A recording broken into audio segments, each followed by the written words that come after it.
Hi, my name is Robyn Wood and I'm the founder of Grip Corporate Coaching. In today's short little video, I'm going to be talking a little bit about imposter syndrome. What does it mean, my experience of it, and how I addressed it.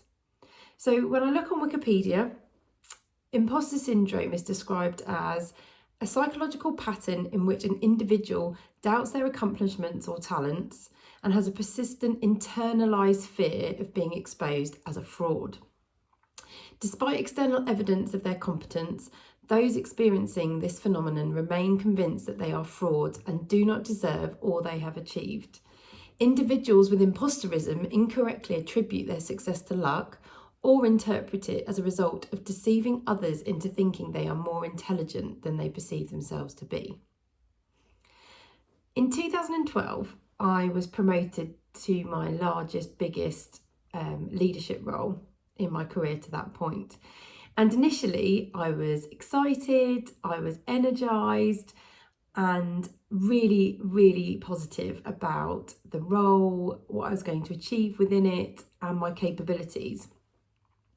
2 years later in 2014, I was really struggling. The role had evolved, it had changed slightly, it had moved departments within the organisation I was working in. And so I had experienced quite a bit of change, and I'd experienced a change in leadership and peers as well. It was around this time I started to really doubt my capabilities, my suitability to do the role, and also how I fit into the organisation.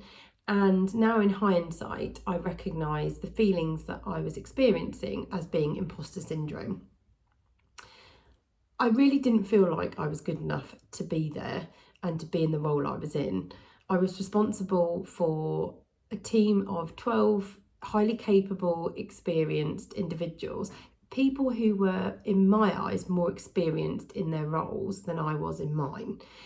And I ultimately didn't feel that I should be there and that every day I was winging it, which was a truly unsettling experience. Over time, I attempted to do and try anything to eliminate these feelings that I had. And what I subsequently did was start to go against how I believed I should be behaving. I wasn't myself.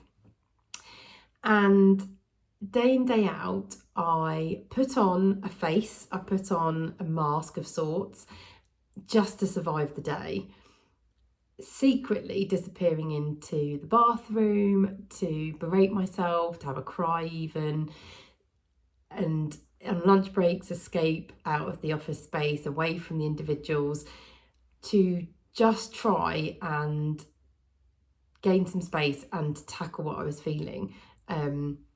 It was a really difficult time for me.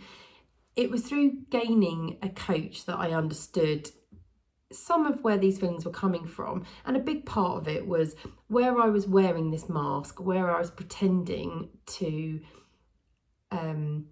essentially be someone I wasn't. I was going against my authentic self, and authenticity is a really important value of mine.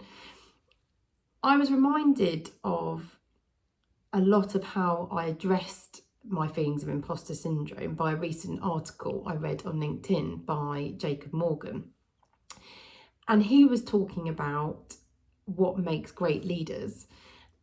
And a big part of what Jacob describes as being a great leader is being vulnerable. Being vulnerable in the sense of understanding your own weaknesses as well as your strengths, and being comfortable to share these outwardly, openly with others, to subsequently build trust and relationships. And also being comfortable with saying out loud, I don't know. It was actually following these steps and being honest to myself and subsequently being honest outwardly with others about my feelings and about recognising my weaknesses as well as my strengths, and again sharing those with other people, that I really started to address my feelings of imposter syndrome. I think once I stopped pretending to be something that I wasn't, and to express where I was being challenged, and asking for help from the team around me and those I managed, that I started to just relieve the pressure from myself, and actually built much stronger relationships with those around me, especially my team members. And I actually empowered them to become involved in creating the solution to the challenges we had as a team. That in turn built them up. And I think once I stopped pretending and I focused on my strengths, not my flaws, that I accepted the gaps that I had in my skill set, my knowledge, and actually engaged my team and created that environment of honesty and strength in the relationship, that I became so much happier, a lot stronger in my role, a lot more satisfied. I actually became a lot bolder and braver, because I think once I accepted what I wasn't good at and what I was struggling with, that actually gave me more power. I couldn't be exposed by anybody else because I'd already accepted and exposed it myself. And once I put myself in charge of that, actually no one else could unsettle me.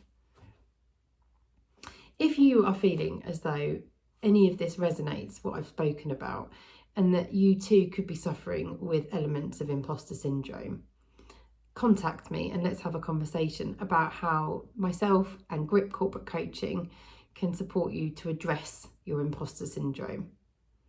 Just contact me at lisa@gripcoaching.co.uk, or you can find more details about me and Grip Corporate Coaching at my website, www.gripcoaching.co.uk. Thanks.